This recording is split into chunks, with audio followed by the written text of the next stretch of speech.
गौतम। माँ Gayatri recording studio.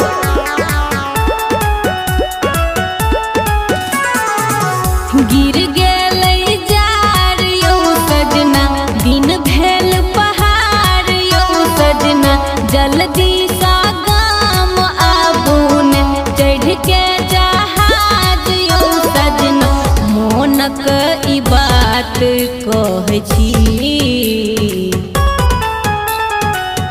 काटल ने जाइए दिन अहाँ बिन, अहीं के बाट जो है छी। काटल ने जाइए दिन अहाँ बिन, अहीं के बाट जो है छी।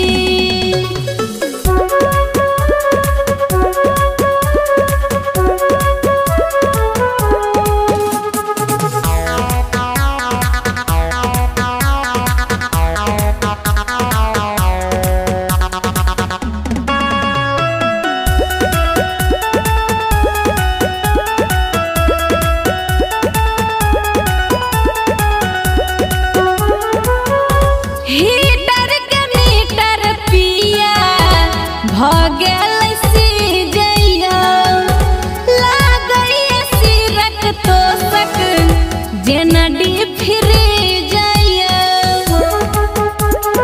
ए पिया हीटर के मीटर पिया भ गेल सीजैया, लागैया सिरक तोसक जेना फिर जाइया। सुतलो में हम काँप छी, काटल ने जाइए दिन अहाँ बिन, अहीं के बाट जो है छी।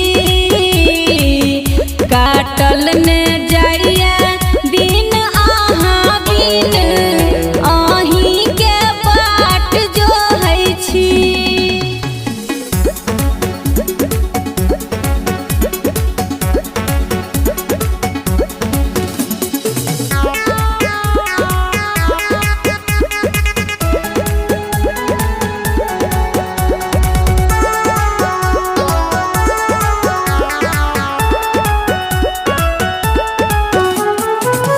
बात मानू अहाँ हमर पिया परदेसी, बुझियौ न बात मोनक कहब न बेसी।